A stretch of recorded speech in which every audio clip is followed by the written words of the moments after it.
Will and Kimber here with our review of Gotham.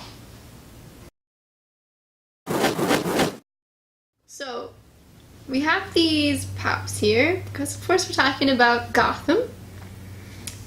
And clearly we must like Gotham because we have these pops. It is apparent. I mean, you did dress up as Selena Kyle. I did. Multiple times. And it really made my day when Cameron Bicandova liked my photo on Instagram. Just, thank you. So, you already know we like it, but you don't know why. Or how much. Or how much. Because what we're here to share.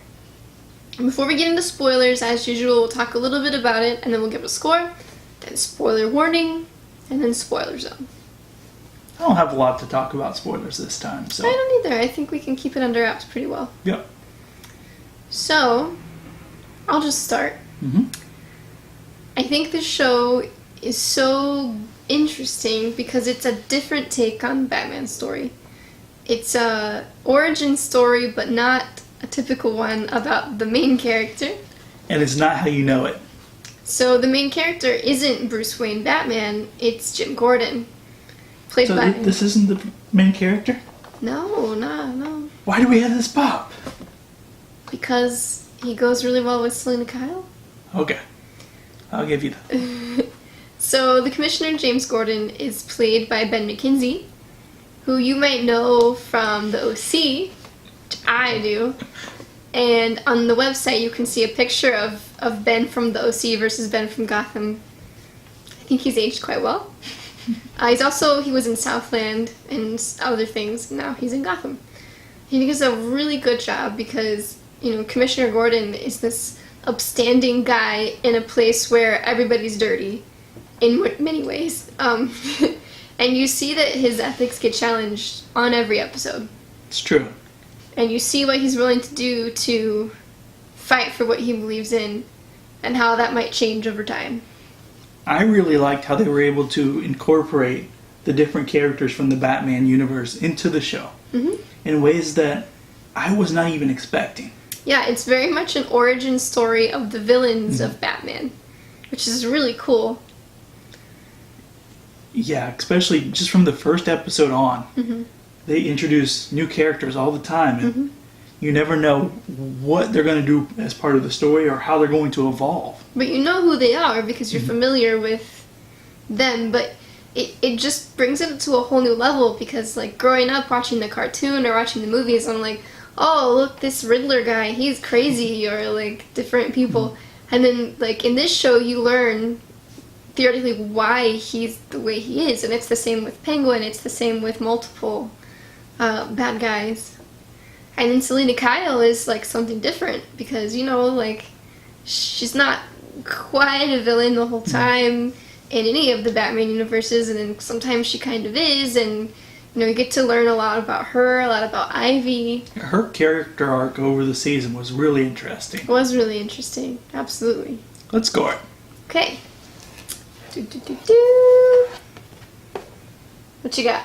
8.0 for me. I have 9.0 bats. That's a tiny bat right there. Tiny bats. So, 9.0, that's a dang good score. Yeah, it is. 4K. Because I felt like it. This is the kind of show that I would have binge watched if I could have. I think that it did, like, for the first time, I really saw, like, how disgusting Gotham is. Like, just everything about it's messed up. Why it's messed up, which I won't go into too much detail here because I don't want to give any spoilers, but it's just, the whole thing is messed up in so many ways.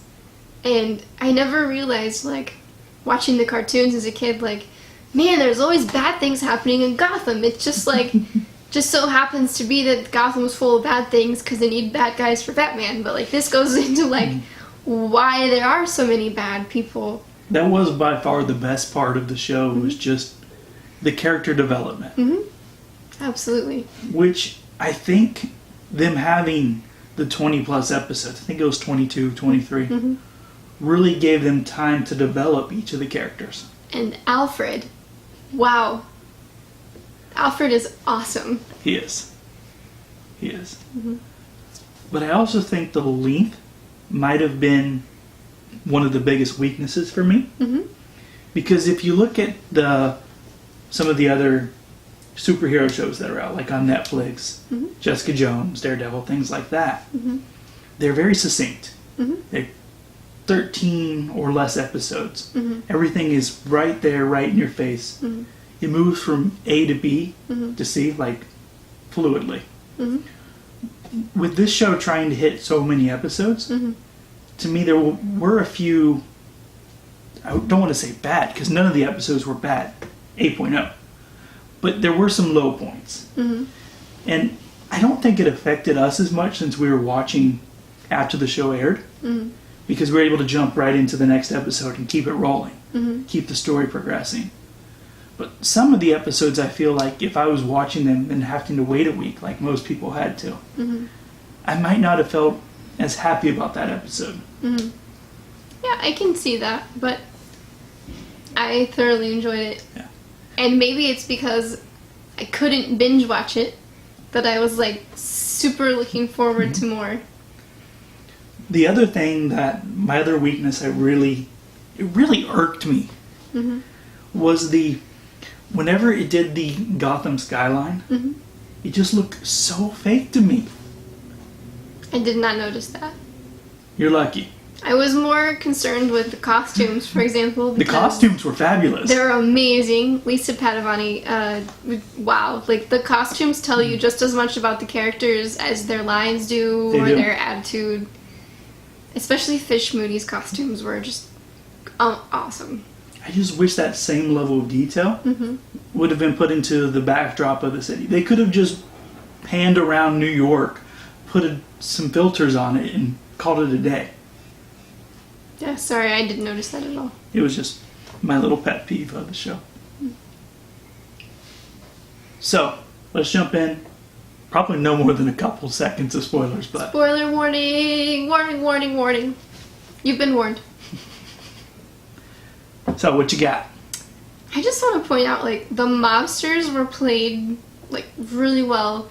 There's Maroni, there's Falcone, and I really liked Falcone. He seemed like a cool guy, like a nice guy, and some of the things that people did to try to bring him down really upset me. But you could even see where Maroni was coming from, Yeah. or where Fish had her perspective, Mm-hmm. or how Cobblepot rose to power and maybe is potentially falling now. But in the end, I expected Falcone to stay and, like, right the city, and Falcone was like, no, like, Jim Gordon, you've got to do this. And then the scene with the knife, like, I was just like, wow. I knew I liked Falcone all along. The character development for the show was superb. Mm-hmm. From Penguin, Oswald Cobblepot, Mm-hmm. to Enigma. Which, by the way, I didn't realize people have spelled his last name with a Y and an I. But in the show, it's with a Y, due to a scene with a letter. Yeah, really good show. Highly recommend you check it out. Mm-hmm. Absolutely. And for all things Gotham, Batman, and beyond, stick right here with Crossfire Co-op. See ya.